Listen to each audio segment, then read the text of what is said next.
உங்களை ஒருத்தர் அரெஸ்ட் பண்றாங்க, tomorrow morning somebody arrest you, உங்களை அரெஸ்ட் பண்ணி ஜெயில போட்டுறாங்க. நான் சொன்னதை அப்படியே விஷுவலைஸ் பண்ணுங்க. உங்களை அரெஸ்ட் பண்ணி ஜெயில போட்டுறாங்க. 28 ஆண்டுகள் சிறையில் இருக்கணும். நீங்க 28 இயர்ஸ் சிறையில் இருக்கணும். 28 ஆண்டு, which means you lose your youth. உங்க இளமையை மிஸ் பண்ணிடுவீங்க, உங்க வீட்டில் நடக்கிற கல்யாணத்தை மிஸ் பண்ணிடுவீங்க, உங்க வீட்டில் நடக்கிற டெத்தை மிஸ் பண்ணிடுவீங்க. 28 இயர்ஸ் சிறையில் இருப்பீங்க. 28 ஆண்டுகள் கழித்து சிறையிலிருந்து வெளியே வர்றீங்க. உங்களுக்கு வெளியே என்ன நடக்குதுன்னே தெரியாது. It's a new world. Prison is a different world. அதுக்கப்புறம் 2 வருஷத்துல எலெக்ஷன் நடக்குது. You become the president of a country. President ஆன பிறகு எந்த ஆபீஸ்ல இதுக்கு முன்னாடி பிரசிடென்ட் ஆஃப் த கண்ட்ரி இருந்தாங்களோ அவங்க ஆர்டர் சைன் பண்ணி தான் உங்களை ஜெயிலுக்கு அனுப்பிச்சிருக்காங்க. அதே ஆபீஸ்ல அதே சேர்ல போய் உட்கார்றீங்க. அப்ப அந்த பிரசிடென்ட்டுக்கு யாரு டீ காஃபி எல்லாம் ஒரு செக்ரட்டரி சர்வ் பண்ணாங்களோ, நீங்க பிரசிடென்ட் ஆனோடனே அதே செக்ரட்டரி ப்ராப்ளி ஒயிட் அந்த நாட்டில் உங்களுக்கு டீ காஃபி சர்வ் பண்ண உள்ள வர்றாங்க. காஃபி கொடுக்கும்போது அந்த செக்ரட்டரி வெளியே போய் செக்ரட்டரிய சி ஆஃப் பண்ணிட்டு வந்து உட்கார்றீங்க. Just imagine this quality. இப்ப நீங்க கண்ணை திறந்துக்கலாம். Just imagine this quality. 28 years you are in prison. அது ராபின் பிரிசன்ல உங்களை போட்டு வைக்கிறாங்க. 28 years you have lost your youth. வெளியே வந்து 2 இயர்ஸ்ல நிறைய ஹீலிங் ஆகி எலெக்ஷன் நடந்து you become the president of that country. At the age of 75 நீங்க பிரசிடென்ட் ஆனதுக்கு அப்புறம் you go to an office, you sit in the same chair. இதுக்கு முன்னாடி எங்க பிரசிடென்ட்டா FW கிளர்க் இருக்கிறாங்க, ரியல் கேரக்டர். அவருக்கு சர்வ் பண்ண செக்ரட்டரி, அவருக்கு ஃபைல் கொடுத்த செக்ரட்டரி, யாரு நீங்க உள்ள போடும்போது செக்ரட்டரியா இருந்தாங்களோ அதே செக்ரட்டரி உங்களுக்கு காஃபி கொடுக்க வர்றாங்க. You stand up, you greet the secretary. அந்த செக்ரட்டரி வெளியே வரைக்கும் போய் டோரை திறந்து அந்த செக்ரட்டரியை விட்டுட்டு மறுபடியும் வந்து உட்கார். நீங்க தான் Nelson Mandela. So you have to understand. இன்னைக்கு நம்ம எல்லாத்துக்குமே தலைவருங்கிற பட்டத்தை கொடுத்துறோம். வர்றவங்க வரவங்கலாம் இன்னைக்கு தலைவர். கையில மைக் இருந்தா தலைவன், வெள்ளை சட்டை வெள்ளை வேட்டை போட்டா தலைவன், இல்லைங்களா? 4 பேர் சுத்தி இருந்து ரீல்ஸ் போட்டா தலைவன். ஸோ உங்களுடைய இமேஜினேஷன்ல லீடர் அப்படிங்கிறது யார் அப்படிங்கறத நீங்க ஃபர்ஸ்ட் ஃபிக்ஸ் பண்ணணும். ஏன்னா இந்த ஜெனரேஷனுக்கு நீங்க நிறைய ரியல் லீடர்ஸை பார்க்கல. இதுக்கு முன்னாடி இருந்த தலைமுறை நிறைய லீடர்ஸை பார்த்தாங்க. காமராஜர் ஐயாவை பார்த்தாங்க, கக்கன் ஐயாவை பார்த்தாங்க. India they have seen leaders at the ground level who actually mean business. But இன்னைக்கு இந்த சோஷியல் மீடியா, பொலிட்டிக்கல் கன்சல்டன்சி எல்லாம் உங்களை எல்லாம் பவுடர் போட்டு மேக்கப் போட்டு உங்களை எல்லாம் மாத்தி அவங்க பர்சனல் லைஃப் வேற மாதிரி இருக்கும். they come and make somebody to stand in front of you. அதனால ஃபர்ஸ்ட் இங்க இருக்கக்கூடிய குழந்தைகள் 70 பேர் யார் அந்த ஒர்க் ஷாப் வந்திருக்கீங்களோ, you have to understand Nelson Mandela எப்படிப்பட்ட leader. What kind of leader was Mandela? அவரை உள்ள வச்சு எந்தவித வன்மமும் இல்லாம கோபமும் இல்லாம அந்த கண்ட்ரியினுடைய ஹீலிங்காக அவர் பாடுபட்டு at the age of 75 he became the president of the country. the secretary வெளியே போய் அந்த புக் எழுதுறாங்க அந்த அம்மா, குட் மார்னிங் மிஸ்டர் மண்டேலான்னு. she wrote a book later. அவங்க சொல்றாங்க Nelson Mandela is a man of uncommon decency. uncommon decency. இந்த மாதிரி ஒரு டீசென்சி ஒரு ஹியூமன் பீயிங் நான் பார்த்ததே கிடையாது. Extraordinary love. அவருடைய அன்பையும் நான் எங்கேயும் பார்த்தது. ஸோ இன்னைக்கு நீங்க ஒரு பொலிட்டிக்கல் லீடரா நீங்க வரணும், பொலிட்டிக்கல் ப்ராசஸ்க்குள்ள வரணும்னு நினைச்சீங்கன்னா ஐ வுட் எக்ஸ்பெக்ட் உங்களுக்கு 2 குவாலிட்டி இருக்கணும்னு நான் ஃபர்ஸ்ட் எதிர்பார்ப்பேன். You should have uncommon decency.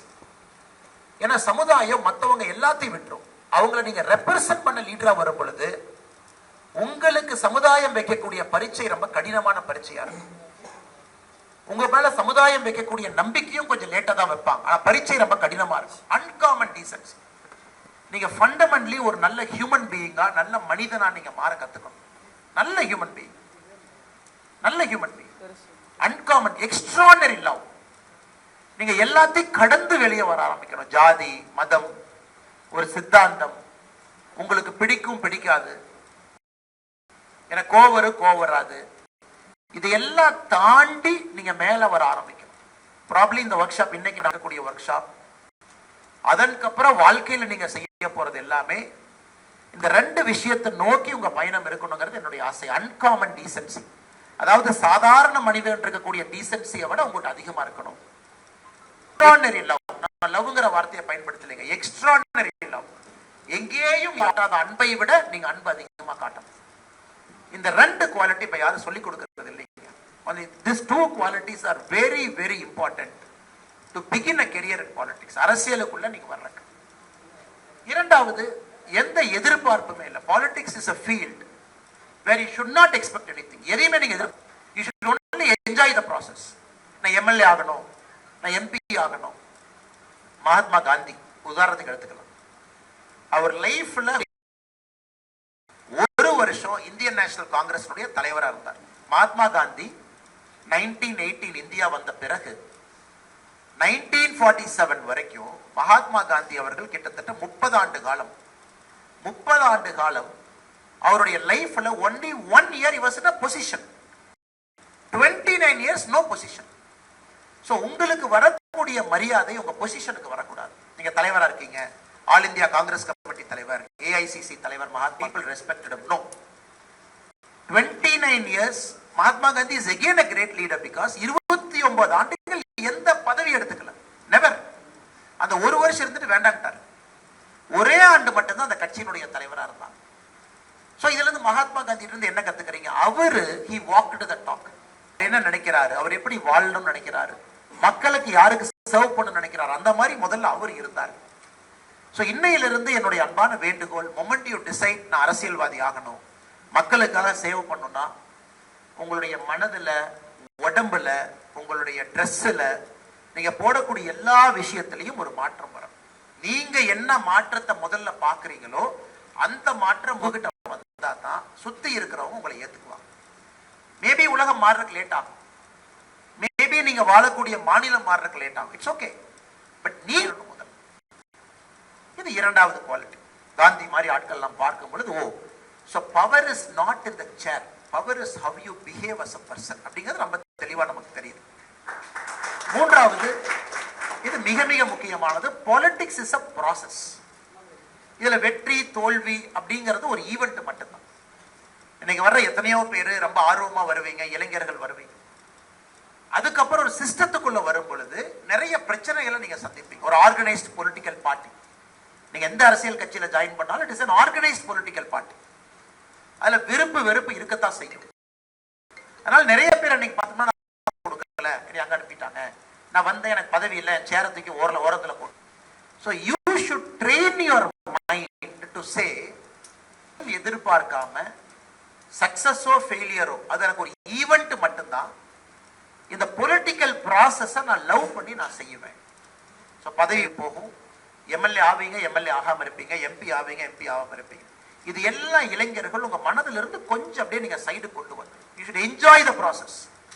நான் கிராமத்துக்கு போறது பிடிக்கும், மக்கள்கிட்ட பேசுறது பிடிக்கும், உங்க பிரச்சனை எனக்கு தெரிஞ்சுக்கணும்னு பிடிக்கும், அதை நான் 4 பேருக்கு சொல்ல பிடிக்கும். இதுதான் உங்களுக்கு பிடிக்கணுமோ தவிர பதவியின் மூலமாக வரக்கூடிய சுகங்களோ, பதவியின் மூலமாக வரக்கூடிய பிரஸ்டீஜோ, பதவியின் மூலமாக வரக்கூடிய விஷயங்கள். ஏன்னா பதவிங்கிறது இன்வேரியபிளி அது போய்த்தாங்க. That is the nature of life. இது மூன்றாவது. சின்ன சின்ன விஷயங்கள்ல ஸ்கில்ஸ் நீங்க எடுத்துக்கிட்டீங்கன்னா, மண்டேலா மாதிரி ஆட்களை இன்னும் கொஞ்சம் டீப்பா நீங்க ஸ்டடி பண்ணீங்கன்னா, Mandela is a phenomenal person because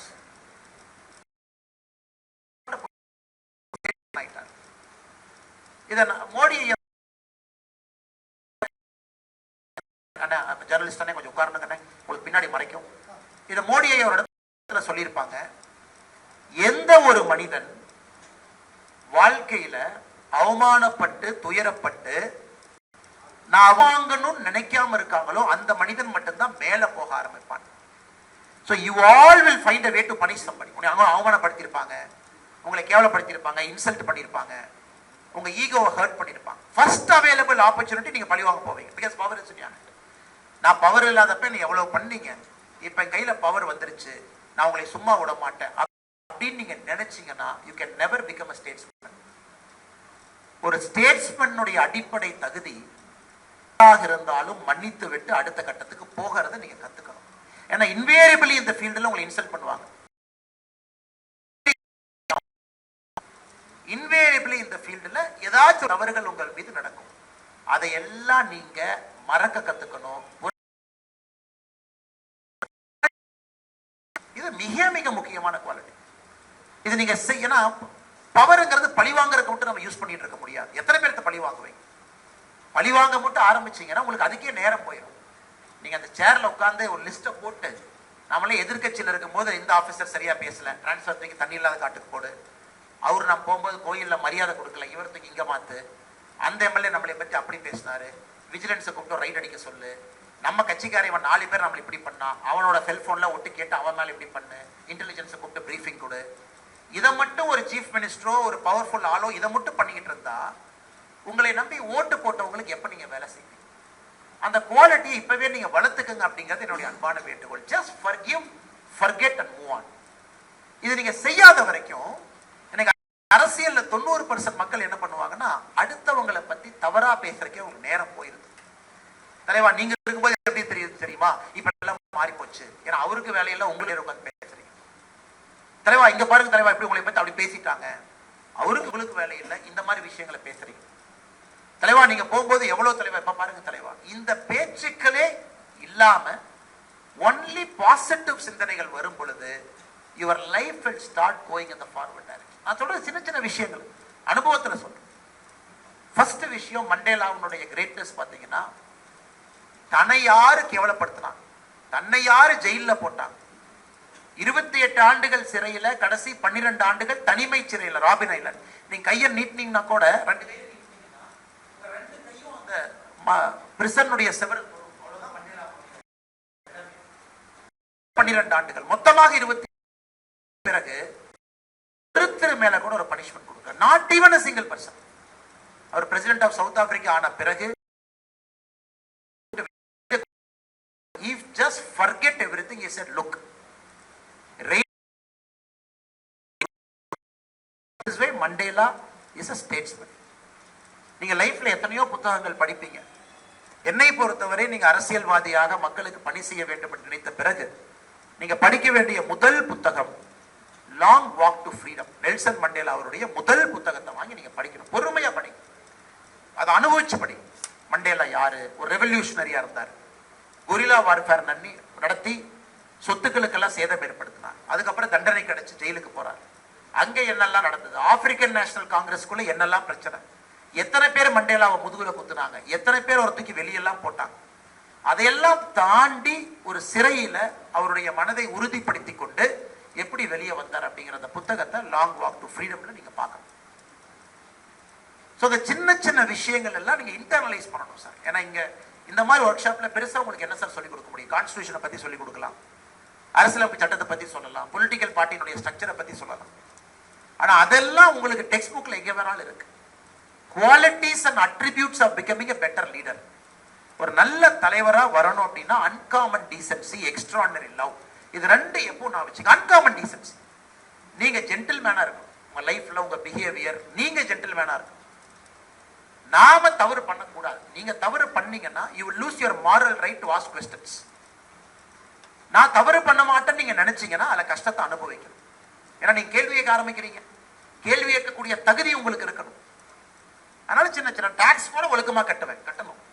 நான் ஜிஎஸ்டி கூட எவேட் பண்ண மாட்டேன், செய்யணும். நான் பிசினஸ் பண்ணாலும் நேர்மையா பண்ணுவேன், செய்யணும். இது எல்லாம் இது அன்காமன் டீசென்சி. நீங்க இன்னையிலிருந்து இந்த 70 பேர் இந்த ஒர்க் ஷாப்ல யார் இருக்கீங்க, நீங்க முடிவு பண்ணிக்கணும், நான் சரியா இருப்பேன், அன்காமன் டீசென்சியோட நல்ல மனிதனா இருப்பேன். எக்ஸ்ட்ராடினரி லவ், அன்பு. நமக்குள்ள விருப்பு வெறுப்பு, இந்த மதம் ஆகாது, இந்த ஜாதி ஆகாது, இவங்க ஆகாது, அவங்க ஆகாது, எனக்கு வந்து யூபி ஆகாது, எனக்கு பீகார் ஆகாது, எனக்கு வெஸ்ட் பெங்கால் ஆகாது. எக்ஸ்ட்ராடினரி லவ், எல்லா மக்கள் மீது அன்பு. Everybody should have that love towards them. இந்த இரண்டும் நீங்க கொஞ்சம் கொஞ்சமா கல்டிவேட் பண்ண ஆரம்பிக்கணும் அப்படிங்கிறது என்னுடைய வேண்டுகோள். ஒரே நாள்ல வராது. we all can try. I am also trying. நான் இன்னைக்கு ட்ரை பண்ணிட்டே தான் இருக்கேன். படத்துல போறோம், I have to keep that in check. Okay, check பண்ணு. படத்தை யாரும் அவமானப்படுத்திடுவாங்க, டக்குன்னு ரியாக்ட் பண்ண போவோம், keep that in check. நீங்களே உங்களுக்கு சொல்லிக்கணும், நான் பாலிடிக்ஸ்ல இருக்கேன், நான் தனி மனிதன் இல்லை, நான் ஒரு பிசினஸ் ரன் பண்ணி வீட்டில் இல்லை, நான் விவசாயம் பார்த்துக்கிட்டு தோட்டத்தில் இல்லை, நான் பப்ளிக் லைஃப்ல இருக்கேன். அப்படி இருக்கும் பொழுது எனக்குன்னு சில குவாலிட்டிகளை நான் வளர்த்திக்கணும் அப்படிங்கிறது நீங்க ரொம்ப தெளிவா இருக்கணும். இப்ப நரேந்திர மோடி அவங்கெல்லாம் எடுத்துக்கிட்டீங்கன்னா, இன்னைக்கு எல்லோருமே மோடி இன்னைக்கு பாக்குறாங்க, அட் ஏஜ் ஆஃப் 70 பாக்குறாங்க. ஓ மோடிஜி ஸ்டேட்ஸ்மேன், பிரைம் மினிஸ்டர். யாருமே மோடிஜினுடைய ஃபர்ஸ்ட் 50 இயர்ஸ் பாக்குறாங்க. Modiji never wanted to become the chief minister, never wanted to become the prime minister. அவருக்கு அந்த கோலே கிடையாது. இவர் பிரச்சாரக். 1985 குஜராத் பிஜேபி ஆர்கனைசிங் செக்ரட்டரி. 1998 உங்களுக்கு தெரியும், அந்த கதையை நான் சொல்ல விரும்பல. he was out of Gujarat, national secretary, national general secretary, வேற வேற வேலையை செஞ்சாரு. 2001 he came back. ஸோ எப்பொழுதுமே உங்களுக்கான குவாலிட்டியை நீங்க வளர்த்துக்கிட்டே இருந்தீங்கன்னா உங்களுக்கு வர வேண்டிய பொறுப்பும் பதவியும் கண்டிப்பா வரும், நிச்சயமா வரும். அதுக்காக நீங்க எங்கேயும் போய் நிக்க வேண்டாம் அவசியம் இல்லையா. செல்போனை பார்த்தீங்கன்னா நூற்றுக்கணக்கான மெசேஜ் வந்து ஏதாவது ஒரு சின்ன சின்ன விஷயங்களா தான் இருக்கும். அண்ணே பதவி, அண்ணே இப்படி, அண்ணே அப்படி, நான் உங்களை வந்து பார்க்கல, நான் உங்களுக்கு மாலை போடல, நீ தப்பா நினைச்சுக்கிட்டீங்களா, நீங்க போகும்போது என் கண்ணை பார்த்து பேசலையே, என்னை பார்த்து சிரிக்கலையானா, நீ கோபமா போனீங்கன்னா தப்பு பண்ணிட்டேன். அப்ப ஏன் அதை கேட்கிறோங்க? நமக்கு நம்ம மேல நம்பிக்கை இல்லாதனால யாரோ ஒருத்தர் மேல நம்ம டிபெண்ட் பண்ண ஆரம்பிக்கிறோம். உங்களுக்கு உங்க மீது நம்பிக்கையும், உங்கள் வேலையின் மீது நம்பிக்கையும், உங்கள் நேர்மையின் மீது நம்பிக்கையும், மக்களுக்கு நான் பணி செய்யறேன் அப்படிங்கிற கர்வமும் உங்களுக்கு இருக்கும் பொழுது நீங்க யாரோடமும் அவங்கள பார்த்து அவங்களுடைய கடைக்கண் பார்வை உங்க மேல படணுமா அப்படிங்கிற அவசியமே. அந்த மாய வலையிலிருந்து நம்ம வெளியே வரணும். So first you should be leaders of your own. நீங்க அப்படி இருக்கணும். ஒரு சேருக்கு பதவி கிடையாது, சேர்ல உட்கார்ந்து இருக்கிறவங்களுக்கு தான் அந்த மரியாதை அழகு அப்படிங்கறத நீங்க புரிஞ்சுக்கணும். இது மகாத்மா காந்தியினுடைய லைஃப் லெசன். மகாத்மா காந்தி இன்னொரு டீப்பா நீங்க ஸ்டடி பண்ணணும். சும்மா ஒரு ஆட்டோபயோகிராஃபி ஆஃப் ட்ரூத் அதை மட்டும் படிச்சேன், அதெல்லாம் பத்தாது. மகாத்மா காந்தியினுடைய ஒரு சுயசரிதை படிச்சுட்டு எனக்கு காந்தியை பத்தி தெரியணும், நிறைய படி. ராமச்சந்திர குஹாவுடைய 2 புத்தகங்கள் அற்புதமா இருக்கும். India before Gandhi, India after Gandhi, 2 அற்புதம் எழுதியிருப்பார். காந்தியினுடைய டிரான்ஸ்ஃபர்மேஷனல் மொமெண்ட் என்ன, வாட் இஸ் காந்தி. இன்னைக்கு நம்ம சொல்றோம், திரும்ப ஒரு பாயிண்ட் சொல்றோம் பாரு, உங்களை அவமானப்படுத்தினாலும் சகிச்சுக்கிட்டு போகணும். 1893 பீட்டர் மேரிட்ஸ்பர்க், சவுத் ஆப்பிரிக்கா, ட்ரெயின்ல போறாரு, ஒரு பாஸ் வாங்குறாரு, ஃபர்ஸ்ட் கிளாஸ்ல உட்கார்ந்துருக்காரு. ட்ரெயின்ல கண்டக்டர் வந்து கேட்கிறாரு, சார் நீங்க பிரவுன் ஸ்கின்னா இருக்கீங்க, நீங்க வரக்கூடாது, வெளியே போங்க. தூக்கி பீட்டர் மேரிட்ஸ்பர்க்ல ட்ரெயினை நிறுத்தி தூக்கி போட்டாங்க, வெளியே போய் விழுந்துட்டாரு லக்கேஜோட. அப்ப 4 டிகிரிங்க பீட்டர் மேரிட்ஸ்பர்க், கொஞ்சம் நம்ம ஊட்டி மாதிரி ஒரு சின்ன ஊர், மலை பிரதேசமான பகுதி சவுத் ஆப்பிரிக்கா. காந்தி எங்க பெட்டி இருக்கு, காந்தி உட்கார்ந்து இருக்காரு. காந்திகள் அப்ப ஒரு பேர் வந்து அவர் மகாத்மா இல்லைங்க, அப்ப அவர் வந்து மோகன்தாஸ் கரம்சந்த் காந்தி, அதான் ஒரு பேர். அப்படியே கோபம் பொத்தளிச்சுக்கிட்டு வருது. அப்ப காந்தி அவர்கிட்ட 2 ஆப்ஷன் தான் இருந்துச்சு. ஆப்ஷன் 1 அவர் லாயர், நான் உன்னை விட மாட்டேன், உன்னை ரெண்டு செய்ய விட மாட்டேன், எப்படி என்னை ட்ரெயினும் போடலாம், எல்லாம் பழி வாங்குவேன். ஆப்ஷன் 1. ஆப்ஷன் 2, இவன் ஏன் இப்படி தப்பா பிஹேவ் பண்றான்னா சமுதாயமே தவறா இருக்கு, அந்த சமுதாயத்தில் இருக்கக்கூடிய அந்த வெள்ளையனும் தவறா இருக்கிறான், அதனால இந்த சமுதாயத்தில் ஒரு மாற்றத்தை ஏற்படுத்துவதற்கு நான் பாடுபடுறேன். 2 option. Mahatma Gandhi time waste பண்ணலீங்க. பெட்டிஷன் எழுதி அந்த ரயில்வே ஸ்டேஷனை போய் பார்த்து, அவரை பார்த்து அந்த கிளர்க்கை சஸ்பெண்ட் பண்ணுங்க, அவனை வேலைக்கே போல, time waste. Mahatma Gandhi chose the second path. So அன்னைக்கு நைட்டு தான் மோகன்தாஸ் கரம்சந்த் காந்தியா இருக்கிறவரு மகாத்மா காந்தி அன்னைக்கு நைட் மாறுறாரு. ஏன்னா நான் மன்னிக்கிறேன், சமுதாயத்தினுடைய மாற்றத்திற்காக பாடுபட போறேன், நான் அடுத்த கட்டத்துக்கு போறேன். சின்ன சின்ன குறிப்பு, எவ்வளவு எழுதுறாரு மகாத்மா காந்தி மாதிரி ஒரு எழுதின தலைவர்கள் சமகாலத்தில் யாருமே கிடையாது. He wrote so much. Result அவ்வளவு எழுதியிருக்காரு, பிரிவென்ட் வரஸ் அவ்வளவு எழுதியிருக்காரு. ஒரு இஷ்யூ படிச்சுப்பாரு. ஜப்ரான் போறாரு, அவருடைய முதல் போராட்டம் இந்தியோ ரெகுலேஷன் போராட்டம் ஆரம்பிக்கிறார். எப்படி பேசுறார், லாயர்கிட்ட ஜட்ஜுகிட்ட எப்படி பேசுறாரு, தலைவர்களையும் ரசிச்சு படிக்கணும்.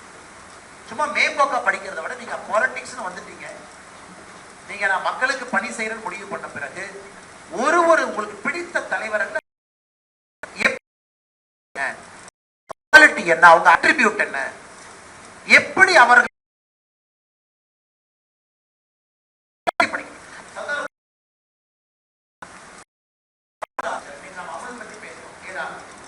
குஜராத் கோஆபரேட்டிவ் எப்ப ஆரம்பிச்சார், எதுக்கு ஆரம்பிச்சார், ஒரு நீங்க படிக்கும் போது அந்த குவாலிட்டி உங்களுக்கு வர ஆரம்பிச்சு, அந்த மாதிரி நீங்க வாழ்க்கையை வாழ ஆரம்பிச்சு.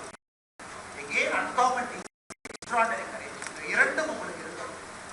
நிறைய லீடர்ஸ் நீங்க ரொம்ப ஆழமா படிக்கணும்.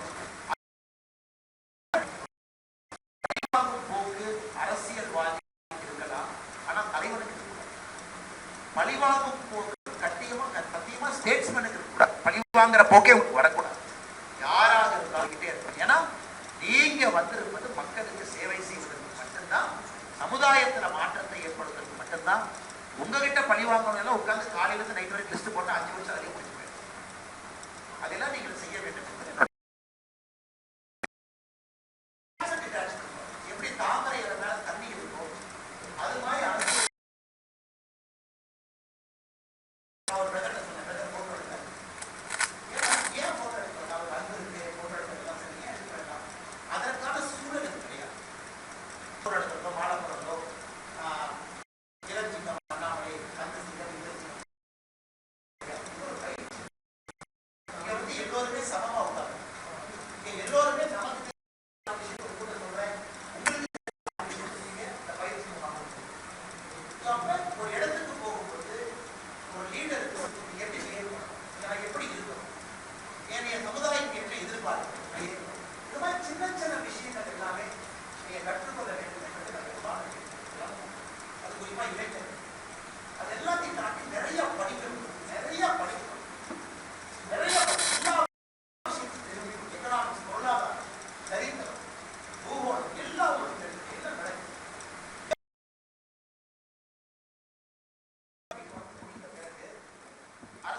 அரசியலுக்கு வரணும், பொது வாழ்க்கைக்கு நான் வரணும் என்று நீங்கள் முடிவு செய்த பிறகு நீங்க செய்ய வேண்டியதெல்லாம் உங்களை மேம்படுத்திக்கிட்டே இருக்கணும் sir. You have to keep improving your self. அதுக்காக நீங்க நேரம் கொடுக்கணும், உங்களை இம்ப்ரூவ் பண்ணணும், மக்களை பார்க்கணும், கிராமத்துக்கு போகணும், பேசணும். மற்றபடி நீங்க ஒரு டைமே வேஸ்ட் பண்ணாதீங்க. தலைவர் வருவாரு, வெளியே போயிட சொல்லலாமா, அதெல்லாம் டைம் வேஸ்ட். அவர் வரும்போது பார்ப்பாரா? உங்களுக்கு அந்த திறமையும் தகுதியும் இருக்கும் பொழுது எல்லாரும் உங்க வீட்டுக்கு தானா தேடி வருவாங்க. பிரதர், சிஸ்டர், வாங்க, நல்லா பண்றீங்க, கொஞ்சம் தயவு செஞ்சு பண்ணுங்க. அதனால் உங்களுடைய தகுதியை வளர்ப்பதற்கு மட்டுமே நேரத்தை செலவிடுங்களோ தவிர ஒரு தலைவர்களை பார்ப்பதற்கோ தலைவர்கள் பக்கத்தில் நிற்பதற்கோ நேரத்தை கொடுக்காது. இப்ப ஜப்பான்லாம் போய் பாருங்க. சமீபத்தில் ஒரு பிரைம் மினிஸ்டரை சுட்டு கொண்டாங்க, அசாசினேட் பண்ணாங்க, ஷினோ அபே. பேப்பர்ல பார்த்தா ரொம்ப ஆச்சரியமா இருந்துச்சு. ஷினோ அபே எங்க பேசிட்டு இருக்காருங்க? ஸ்ட்ரீட் கார்னர் மீட்டிங்ல. அவரு கூட எத்தனை பேர் இருக்காங்க? மொத்தமா 100 பேர். 100 பேருக்கு அவர் பேசிட்டு இருக்காங்க. 2 போலீஸ்காரங்க நிக்கிறாங்க. ஒருத்த அவனே வீட்லயே அந்த கண்ணை செஞ்சு அவனே வீட்டுல ஹோம்மேட் கட் பண்ணி அதை வந்து ஷினோ அபேயை பார்த்து கழுத்துல சுட்டுட்டு போயிடுறான். somebody who wouldn't like Shinzo Abe or whatever nonsense. அப்ப நம்ம எல்லாருக்கும் ஆச்சரியம், எப்படி ஒரு பெரிய கூட்டத்துல தான் தலைவர்கள் வருவாங்க, அது எப்படி ஷினோ அபே 100 பேருக்கு இடத்துல இருந்தாங்கன்னா ஜப்பான்ல முழுசுமே it is all 100 people 25 people இதுல தான் லீடர்ஸே பேசுறாங்க. ஸோ நம்ம கிட்ட தான் இந்த பெரிய கூட்டம் 50,000 சேர் போடு, 1,00,000 சேர் போடு, அத்தனை பேர்த்த வர சொல்லு, இத்தனை பேர்த்த வர சொல்லு, 10 மாலையை போடு, 10 அவார்டை கொடு, அவங்களுக்கே ஒரு டைட்டில் கொடுத்துக்க, இல்லைங்களா? தான் புது ஸ்டைல் இருப்பேன். அவங்களுக்கு நீயே ஒரு டைட்டில் கொடு. ஒரு டைட்டில் நம்மளே சும்மா இருந்தா 4 பேர் சேர்ந்து ஒரு போஸ்ட் அடிச்சு போடு. அந்த கலாச்சாரத்துல இருந்து உங்க ஜெனரேஷன் வெளியே வரும். குறிப்பா இன்னைக்கு இந்த 70 பேரு நாங்கெல்லாம் அரசியல் பயிலரங்கத்திலிருந்து நீங்க அடிப்படை கல்ச்சரல் சேஞ்ச் இன் பாலிடிக்ஸ் கொண்டு வரும். அன்காமன் டீசன்சி, டிரான்ஸ்பரன்சி, மக்கள் மீது நீங்கள் காட்டக்கூடிய அன்பு, நமக்கு நாமே பட்டம் கொடுத்துக்கிறது, நம்மளை சுத்தி 4 பேர்த்த வச்சுக்கிட்டு பட்டத்தை சொல்றான்னு சொல்றது, அதிலிருந்து வெளியே வர வேண்டிய காலகட்டத்தில் நீங்க இருக்கீங்க. ஏன்னா மக்கள் மாறிட்டாங்க சார். நம்ம தான் மாறாம சுத்திட்டு இருக்கோம். அரசியல்வாதிகள் தான் மாறாம சுத்திட்டு இருக்கோம். மக்கள்ல எப்பவோ மாறிட்டாங்க.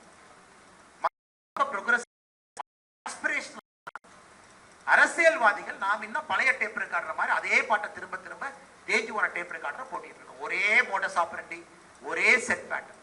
ஸோ நீங்க இன்னோவேட்டிவா பாலிடிக்ஸ் யோசிக்கணும், ரொம்ப இன்னோவேட்டிவா யோசிக்கணும். பர்சனலைஸ்ட் கம்யூனிகேஷன், 1-to-1 ரீச் பண்ண பார்க்கணும். ஒரு வாக்காளனுக்கும் 1-to-1, பொதுவா 100 பேர் உட்கார வச்சு பேசுறதுக்கும் தனித்தனியா 1-to-1 கம்யூனிகேஷனுக்கும் டெக்னாலஜி வந்துருச்சு, ஆர்டிபிஷியல் இன்டெலிஜென்ஸ் வந்துருச்சு. நீங்க உட்கார்ந்து இருக்கீங்க, அக்கா ராதா அப்படி நீங்க சொன்னீங்கன்னா ஏஐல அதே மாதிரி பண்ணி பர்சனலா கொடுக்க முடியும். உங்க வாய்ஸை ஏஐல மாத்தி அன்பு சகோதரர் கீர்த்திவாசன் அவர்களே அப்படின்னு பேச முடியும். ஸோ இது எல்லாம் நீங்க கத்துக்கணும், பயன்படுத்தணும். இதெல்லாம் இப்ப கூடிய இளைஞர்கள், படித்தவர்கள், அதனால தான் கேட்டேன் எத்தனை பேர் ப்ரொஃபஷனலா இருக்கிறீங்க இங்க வந்திருக்கீங்க. உங்களுடைய டெக்னாலஜி எல்லாத்தையும் நீங்க அரசியல்ல பயன்படுத்தணும். எப்படி 1-to-1 கொண்டு வரலாம், மக்கள்கிட்ட உங்களுடைய ரீச் எப்படி இம்ப்ரூவ் பண்ணலாம். உங்களுடைய சோஷியல் மீடியா ஃபீட்ஸ் இருக்கும், உங்களுடைய பர்சனல் வெப்சைட் இருக்கும். 1-to-1 கம்யூனிகேஷன், அதாவது மக்கள் நினைக்கணும் நீங்க எங்க இருந்தாலும் 1-to-1 உங்கள்கிட்ட பேசணும்னு. மக்கள் இன்னைக்கு முடியல, இன்னைக்கு இல்ல. இவ்வளவு பெரிய கூட்டத்தில் எப்படி 1-to-1 பேசுவீங்க? ஸோ உங்க காலத்துல எவ்வளவு கோடி மக்களாக இருந்தாலும் 1-to-1 பேசுவதற்கு நீங்க உங்க டெக்னாலஜி பிளாட்ஃபார்மை பயன்படுத்தணும். டைரக்ட் மெசேஜ், இன்டைரக்டா போடுங்க, மெசேஜ் பண்ணுங்க. அதை எப்படி பண்ணுவீங்கன்னு தெரியலீங்க. ஆர்டிபிஷியல் இருக்கிறனால பெரிய ஒரு மாற்றம் வரப்போகுது. அதெல்லாம் நீங்க தயாராகும். அது எல்லாவற்றையும் தாண்டி இன்னைக்கு வாக்காளர்கள் முழுவதுமாக வித்தியாசமான வாக்காளர். கிட்டத்தட்ட 40% எலெக்ஷனுக்கு ஒரு வாரம் இருக்கும் போது முடிவே பண்றாங்க யாருக்கு ஓட்டு போட போறோம். அப்படின்னா லேட்டா கமிட் பண்றாங்க, ஏர்லியரா கமிட் பண்ணல. ஏர்லியரா யார் கமிட் பண்ணுவாங்க? சித்தாந்தம் இருக்கக்கூடியவங்க முதல்ல கமிட் பண்ணுவாங்க. சார் யாரா வேணாலும் இருக்கட்டும், நான் டிஎம்கேனா டிஎம்கே, ஏடிஎம்கேனா ஏடிஎம்கே, பிஜேபினா பிஜேபி, காங்கிரஸ்னா காங்கிரஸ். ஆனா இன்னைக்கு அந்த சித்தாந்தத்துல இருந்து மக்கள் வெளியே வர ஆரம்பிச்சிட்டாங்க. So 40% voters are late committers. அவங்க கடைசி ஒரு வாரத்துல தான் கமிட் பண்றாங்க. அப்ப உங்களுக்கு புரிஞ்சுக்கணும், மக்கள் சித்தாந்தத்தை மட்டும் பார்க்கல, சித்தாந்தத்தை தாண்டி வெளியே வந்து பார்க்கறாங்க. சோ உங்களுடைய சமகால அரசியல் இதெல்லாம் நீங்க பார்ப்பீங்க. சோ ஒரு வாக்காளன் பல விஷயத்தை பார்க்கறான். வெறும் ஒரு கட்சி ஐடியாலஜி ஓட்டு அப்படின்னு கிடையாதுங்க. பல விஷயத்தை பார்த்து ஓட்டு போடுறாங்க. அப்படி இருக்கும் பொழுது அந்த புது ட்ரெண்டுக்கு நீங்க அடாப்ட் ஆயிட்டீங்களா? அந்த புது சின்ன சின்ன ட்ரெண்ட் எல்லாம் கவனிக்கிறீங்களா? வேர்ல்டு ஃபுல்லா பாருங்க, வேர்ல்டு ஃபுல்லா எலெக்ஷன் பாருங்க, ரைட்டிஸ்ட் குரூப் தான் ஜெயிச்சிட்டு இருக்காங்க. there's nothing called right and left. இப்ப பிஜேபி ரைட்டிஸ்ட் பார்ட்டியா? BJP is not a rightist party. BJP is not a rightist party. காரணம் இந்த ரைட் லெஃப்ட்ங்கிறது என்னங்க? பிரெஞ்சு ரெவல்யூஷன் நடந்ததுக்கு அப்புறம் பிரெஞ்சுல மக்களாட்சி வருது. மக்களாட்சியில பார்லிமெண்ட் எல்லாம் உட்கார்றாங்க, அந்த ஹவுஸ் ஆஃப் சேம்பர் எல்லாம் உட்கார்றாங்க. அப்ப யாரெல்லாம் ஸ்பீக்கருக்கு ரைட் சைடுல உட்கார்ந்தாங்களோ அவங்களுக்கு சேஞ்ச் வேணும். யாரெல்லாம் ஸ்பீக்கருக்கு லெஃப்ட் சைடு உட்கார்ந்துருந்தாங்களோ அவங்களுக்கெல்லாம் சேஞ்ச் வேண்டாம், பழைய மொனார்கி மாதிரியே இருக்கணும். யாரெல்லாம் சென்ட்ரல் உட்கார்ந்தாங்களோ அந்த சேம்பர்ல அவங்க இது வேண்டாம் அது வேண்டாம் கொஞ்சம் லைட்டா பண்ணலாம். ஸோ யாரெல்லாம் சேஞ்ச் வேணும்னு சொல்றாங்களோ ரைட்டிஸ்ட் ஆயிட்டாங்க, ஆயிட்டாங்க. அதை அப்படியே கொண்டு வந்து ஒரு பொலிட்டிக்கல் பார்ட்டி மேலேயே நம்ம அப்புறம் பிஜேபி இஸ் ரைட்டிஸ்ட் பார்ட்டி செய்யறதை விட பிஜேபி செய்யுது. இத்தனை பேத்துக்கு லோனு, இத்தனை பேத்துக்கு வீடு, இத்தனை பேத்துக்கு ரேஷன் அட்டை, இத்தனை பேத்துக்கு அரிசி, இத்தனை பேத்துக்கு தானியம். அப்ப பிஜேபி லெப்டிஸ்ட் மட்டுமா? ரோடு போடணும், ஏர்போர்ட் கட்டணும், ரைட்டிஸ்ட் வேலையும் பார்க்குது. அதனால இன்னைக்கு இந்தியாவில் எந்த கட்சியுமே, காங்கிரஸ் ஆக இருக்கட்டும் பிஜேபி ஆக இருக்கட்டும், ரைட் லெப்ட் எங்கேயுமே நீங்க அடைக்க முடியாது. You cannot push them into right or left. மாறிடுச்சு. அப்ப மக்கள் சித்தாந்தத்தை தாண்டி வேற எதுவும் பார்க்கறாங்க, ஏதோ பார்க்கறாங்க. 40% ஆஃப் பீப்பிள் லேட்டா கமிட் பண்றாங்க அக்ராஸ் த வேர்ல்ட். நீங்க பாருங்க, நம்ம பிஎம் சார் பல இடத்துக்கு போயிருக்காங்க. இன்னைக்கு பிரேசில்ல இருந்து ஆரம்பிச்சு எல்லா கண்ட்ரியும் பாருங்க. இன்னைக்கு வர்ற அரசியல்வாதிகள் என்ன சொல்றாங்க? எல்லாரும் வேஸ்ட், நான் வந்தனா சிஸ்டத்தையே உடைச்சு நான் மொத்தமா மாத்திரணும், அவங்க தான் நீங்க ஜெயிக்கிறாங்க. உலகம் ஃபுல்லா பாருங்க. அது சில பேர் சேவியர் மேன்லி, லாட்டின் அமெரிக்கால ஒரு பிரசிடென்ட், அவர் எலெக்ஷன் கேம்பெயினே பாத்தீங்கன்னா ஒரு பெரிய சாக்கட்டர் தூக்கிட்டு வந்தார். சாக்கட்டர், அந்த சூப்பர்மேன்லாம் பாத்தீங்கன்னா அந்த சாக்கட்டர், அந்த மரம் வெட்டுறக்கு ஒரு கருவி எடுத்து வந்தார். அவருடைய எலெக்ஷன் கேம்பெயின் யூடியூப்ல பாருங்க. நான் வந்தனா மொத்தமா சிஸ்டத்தையே வெட்டி தூக்கி வீசுறேன்னு சொல்லிட்டு அந்த சாக்கட்டரை ஆன் பண்ணி மக்களுக்கு காட்டுவாரு. நான் வந்தனா உங்களுக்கு பாக்குறதுக்கு என்ன பைத்தியக்கார மாதிரி இருக்கும், என்ன இப்படிலாம் பண்றாரு. அப்புறம் அவங்க பாத்தீங்கன்னா டிபார்ட்மெண்ட் பேர்ல எழுதி வச்சிருப்பாரு, department of finance, department of energy. நான் வந்தனா என்ன பண்ணுவேன்னா எல்லா டிபார்ட்மெண்ட்டையும் உடைச்சு ஒரு டிபார்ட்மெண்ட் வேண்டாம் எல்லாத்தையும் வீட்டுக்கு அனுப்பிடுவேன். நான் வந்தனா 50% அரசு ஊழியர்களை வீட்டுக்கு அனுப்பிடுவோம். இப்படித்தான் கேம்பெயினே பண்ணாரு. ஹையஸ்ட் மெஜாரிட்டியில ஜெயிச்சு வந்தார். சோ இப்படி இருக்காங்க. சோ இத்தாலி மாதிரி பிரைம் மினிஸ்டர்ஸ் பாத்தீங்கன்னா அவங்க ஒரு மாதிரி பழைய இத்தாலியினுடைய ரெனேசன்ஸை கொண்டு வர்ற எக்ஸ்ட்ரீம் ரைட்டிஸ்ட், அவங்க ஜெயிக்கிறாங்க. நெதர்லாண்ட்ஸ்ல பாருங்க, நெதர்லாண்ட்ஸ் வந்து ரைட்டிஸ்ட் எல்லாம் தாண்டி ரைட்டிஸ்ட், அவங்க ஜெயிக்கிறாங்க. ஜெர்மனில புதுசா ஆரம்பிச்ச கட்சி ஏஎஃப்டிங்கிற ஒரு கட்சி, எங்க ஊருக்கு இமிகிரேஷனே வரக்கூடாது, ஜெர்மன்ஸ்க்கு மட்டும்தான், 20.5% ஓட்டு வாங்கியிருக்காங்க. ஸ்ரீலங்கால பாருங்க 3% வாக்கு இருந்த ஒரு கட்சி இன்னைக்கு ஒரு பிரசிடென்ட் எலெக்ஷன். அப்ப உலகம் ஃபுல்லா என்ன நடக்குதுன்னா, மக்கள் யாரெல்லாம் நான் மாற்றத்தை கொடுப்பேன்னு சொல்றாங்களோ அவங்க பக்கம் மக்கள் போறாங்க. நான் மாற்றத்தை கொடுக்கறேன், அடி தரேன், புதுசா ஒரு சிஸ்டத்தை கொண்டு வர்றேன். சோ அப்ப மக்களுக்கு என்ன? மக்களுக்கு மாற்றம் வேண்டும், தொடர்ந்து மாற்றம் வேண்டும். அக்ராஸ் தி வேர்ல்ட் எலெக்ஷன் பாருங்க, அதுவும் எவ்வளவு ராடிக்கலா பேசுறீங்களோ அவ்வளவுக்கு அவ்வளவு ஓட்டு. எவ்வளவு ராடிக்கல். தமிழ்நாட்டில் நேற்று பார்த்து ஒரு அரசியல் கட்சி தலைவர் மாட்டெல்லாம் நிக்க வச்சு பேசிட்டு இருந்தாங்க. என்ன மாடெல்லாம் வாக்காளர் உரிமை கேட்குது. சோ இன்னைக்கு மக்கள் ரொம்ப ராடிக்கலா போறாங்க. இன்னொரு அரசியல் தலைவர் மரமேறிட்டு இருக்காரு. So we are seeing everything. அவங்க பண்றது எதுவும் உங்களுக்கு தப்பு சரினே இல்லைங்க, எல்லாரும் ராடிக்கலா மூவ்ஸ் தான்.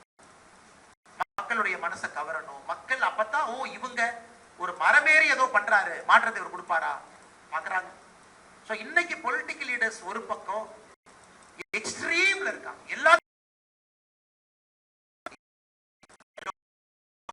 எத்தனையோ தலைவர்கள் எல்லா இடத்துலையும் ஆனா உங்களுக்கு எனக்கு அது எக்ஸ்ட்ரீமா தெரியும். ஆனா மக்களுக்கு ஒரு தலைவரை ஸ்டடி பண்ணும். யாரையுமே ஒதுக்காதீங்க, யாரையும் ஒதுக்காதீங்க. ட்ரம்ப் அவர்களை தயவு செஞ்சு ஒதுக்காதீங்க. காலைல 2 மணிக்கு ட்வீட் போடுறாரு, என்ன போடுறாரு? நேற்று யாரும் சொன்னாங்க ட்ரம்ப் அவங்க இந்த டாரிஃப்காக லெட்டர் எழுதி எல்லாத்துக்கும் அனுப்புறாங்க, நான் டாரிஃப் போட போறேன். நேற்று ஒருத்தர் ஆன்லைன்ல பார்த்தேன், அவர் எழுதின லெட்டர்ல கிராமட்டிக்கல் மிஸ்டேக் மட்டுமே 26 மிஸ்டேக் இருந்துச்சு.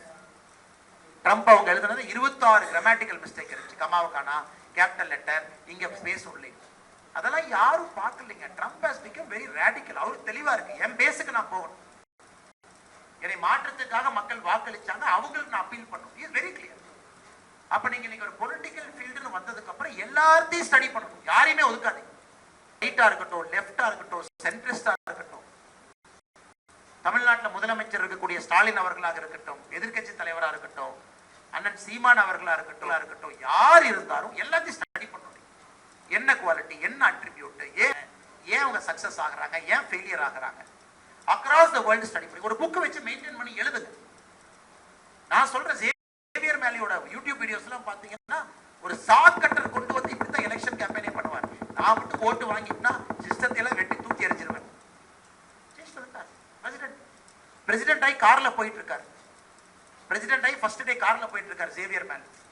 ரோட்ல ஒரு தெருநாய் நடந்து போயிட்டு இருக்கல, யூடியூப்ல வீடியோ பாருங்க. அவர் சொல்றாரு எல்லாம் காரை நிறுத்துங்கப்பா. கார் நிறுத்தி பிரசிடென்ட் இறங்கி போய் தெருநாய் தொடை கொடுத்துட்டு இருக்காரு. மக்கள்ல வந்து என்ன சார் தெருநாய் தொடை கொடுத்துட்டு இருக்கீங்க? இல்ல இறந்து போன என் நாயை பத்தி எனக்கு ஞாபகம் வந்துருச்சு, அதான் இந்த நாயை தொடை கொடுத்துட்டு ஆபீஸ் போறேன்.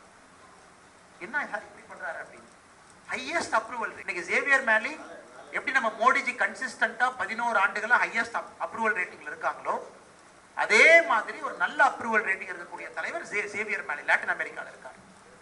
சோ எல்லாத்தையும் நீங்க ஸ்டடி பண்ணணும். Connection, human connection, one to one, uncommon decency, extraordinary love. இன்னொன்னு, நமக்கு இன்னைக்கு பாலிடிக்ஸ் சாதாரணமா என்ன போச்சுனாங்க, எல்லாத்தையும் கிரிட்டிசைஸ் பண்றது சாதாரணமாயிடுச்சு. இவன் சரி இல்லைங்க, அவன் சரி இல்லைங்க, அவன் சரி இல்லைங்க. அந்த கூட்டத்துக்குள்ள நீங்க மாட்டிக்கவே கூடாது. யாராக இருந்தாலும் நீங்க யோசிக்கணும், ஏன் இந்த முடிவு எடுத்திருப்பாங்க, ஏன் இந்த முடிவு எடுத்தாங்க, ஏன் இப்படி யோசிச்சாங்க. ஏன்னா நீங்க சேர்ல உட்கார்ந்தா தான் அந்த சேருடைய கஷ்டம் உங்களுக்கு தெரியும். அதனால நீங்க அரசியல்வாதிகளை லேர்னிங் ஃபேஸ்ல இருக்கிற நீங்க யாராக இருந்தாலும் கிரிட்டிசைஸ் பண்ணுங்க. அதே நேரத்தில் பிரைண்டா கிரிட்டிசைஸ் பண்ணிட்டு அவங்க தப்பு இவங்க தப்புன்னு சொல்லாம கொஞ்சம் யோசிச்சு பாருங்க. உதாரணத்துக்கு இன்னைக்கு நான் ஸ்டாலின் அவர்கள் சரியா பண்ணணும்னு சொன்னாலும் பல இடத்துல பெனிஃபிட் ஆஃப் டவுட் கொடுத்து யோசிங்க. ஏன் அந்த டெசிஷன் எடுத்தாரு, ஏன் இப்படி எடுக்கல, ஏன் இப்படி சொன்னாரு, அதையும் யோசிக்கும் பொழுது உங்களுக்கு ஒரு பக்குவம் வர ஆரம்பிக்கும். அதனால என்னை பொறுத்தவரை இங்க வந்திருக்கக்கூடிய எல்லோருக்கும் human qualities, attributes, uncommon decency, extraordinary love, இதையெல்லாம் நீங்க டெவலப் பண்ண ஆரம்பிக்கணும். நீங்க முதல்ல பெர்ஃபெக்டா இருக்கணும், முயற்சி பண்ணணும். நீங்க சரியா இருக்கணும். நீங்க சரியாகும் போது உங்க சுத்தி இருக்கிற 2 பேர் சரியாகும், அப்புறம் 4 பேர் சரியாகும், அப்புறம் சுத்தி இருக்கிற 10 பேர், 10 வருஷத்துல எல்லாம் சரியாயிருவாங்க.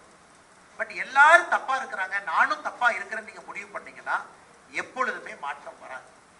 மாற்றம் வர வேண்டும் என்றால் முதல்ல நீங்க சரியா இருங்க. உங்களை சுத்தி ஒருத்தரா சரியாவாங்க. நீங்க நினைச்சு பார்க்கறதுக்கு முன்னாடி 10 ஆண்டுகள்ல எல்லோரும் சரியாகி விடுவார்கள் என்று சொல்லி இந்த மேடையில் இருக்கக்கூடிய எல்லா நம்முடைய அன்பு தலைவர்களுக்கும் என்னுடைய நன்றியை தெரிவித்து, இங்க வந்திருக்கக்கூடிய எல்லா இந்த பங்கேற்பாளர்கள் 70 பேர் வந்திருக்கிறீங்க. இன்னைக்கும் நாளைக்கும் முழுமையா பயன்படுத்துங்க. அடுத்து தமிழிசை அக்கா அவங்க வர்றாங்க, நாளைக்கு சுனில் தியோதர் அவங்க வர்றாங்க. இதுக்கு முன்னாடி இப்ப ஆந்திர பிரதேஷ் இன்சார்ஜா இருக்கிறாங்க. இதுக்கு முன்னாடி திருப்புரால நம்முடைய பாரதிய ஜனதா கட்சியினுடைய ஆட்சியை கொண்டு வந்தாங்க. எல்லாத்துக்கிட்டையும் ஸ்டடி பண்ணுங்க. கடைசியா ஒரே வார்த்தையை சொல்லி முடிச்சுக்கிறேன், எல்லாத்தையும் ஸ்டடி பண்ணுங்க, ஆனா யாரையும் காப்பி பண்ணாது. ஏன்னா யூ ஆர் வெரி யூனிக். நீங்க யூனிக். யாரையும் காப்பி அடிச்சு உங்க சுயமான கேரக்டரை இழந்துறாங்க. இந்த ஹால்ல இருக்கக்கூடிய 70 பேர் யூ ஆர் யூனிக். இல்ல அவரு சூப்பர் அதே மாதிரி நான் இருக்கட்டுமானா அதுக்கு அவரே இருந்துட்டு போயிடலாமே, நீங்க எதுக்கு இருக்கீங்க? இல்ல இவரு நல்லா, எல்லாத்துக்கிட்டையும் இருக்கிற நல்ல நல்ல விஷயங்களை எடுங்க. ஆனா உங்களுடைய ஒரிஜினாலிட்டி, தனித்தன்மையை விட்டு கொடுத்துறாதீங்க. நீங்க நீங்களா இருங்க. உலகம் உங்களுக்காக நிச்சயமாக ஒரு நாள் மாறும். அது உங்களுடைய பர்சனல் குவாலிட்டியை விட்டு கொடுத்துறாதீங்க. Be yourself, the world will change for you. அதனால வந்திருக்கக்கூடிய எல்லோருக்கும் வாழ்த்துக்களை தெரிவித்து வருகின்ற காலத்தில் நல்ல அரசியல்வாதிகளாக நீங்கள் வர வேண்டும் என்று சொல்லி மறுபடியும் இந்த அற்புதமான நிறுவனத்திற்கு இண்டோ ஃபவுண்டேஷன் அவர்களுக்கும் மேடையில் இருக்கக்கூடிய எல்லோருக்கும் இங்க வந்து இதை ஆர்கனைஸ் பண்ணீங்க, நிறைய அந்த மாதிரி பண்ணுங்க. I wish you all the very best for what you are doing and let this be a great workshop tomorrow. All the very best to all of you. பத்திரிகை நண்பர்களுக்கும் என்னுடைய நெஞ்சார்ந்த வாழ்த்துக்களை வணக்கங்களை தெரிவித்துக் கொள்கிறேன்.